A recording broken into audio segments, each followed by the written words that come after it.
Do you know that as a tenant, you can recover monies expended in repaying a landlord's property? But I think I'm not here with you, I talk very well. In a situation where the landlord fails to carry out those repairs, which is his obligation to do,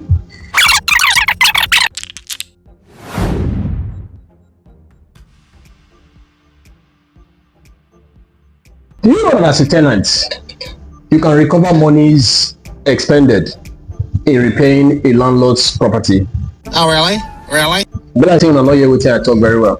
One thing I try to talk be say, money where you use, your added money where you use to repair property will not belong to you. Now your landlord get am.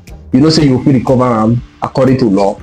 According to Section 8, the landlord has an obligation to effect repairs on a property to the point of putting that property into a tenantable or good condition for the tenant when they come in. So in a situation where the landlord fails to carry out those repairs, which is his obligation to do, you will be the tenant now talk say, okay, I can't take this anymore, I need to fix this. So you go ahead, effect repairs. You need to understand something here.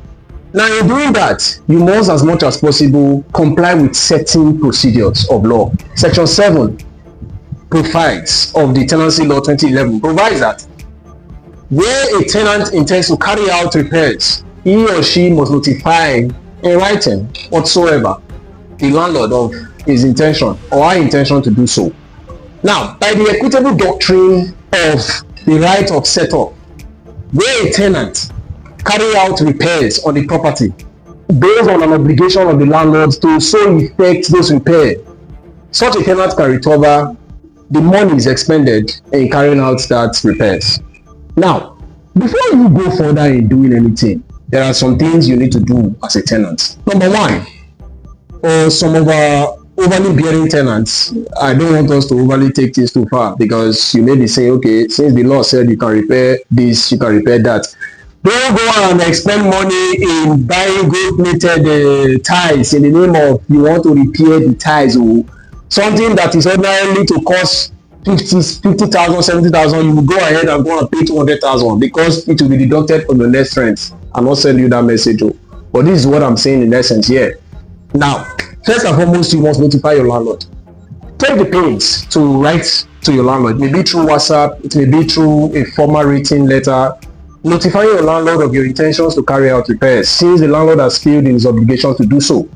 Second of all, if your landlord delays, go a step further and get quotations from at least 2 or 3 different vendors. Ensure that the quotations are fair enough. Send it to your landlord. If the landlord doesn't respond or responds but doesn't get back to you, give your landlord a timeline. On or before Friday, if this is not done respectfully, I will proceed to effect those repairs. Then thirdly, the moment that is done, ensure you keep receipts. And if your landlord perchance disagrees with you and intend to take the matter beyond what it is, then be rest assured that you are well protected under the law.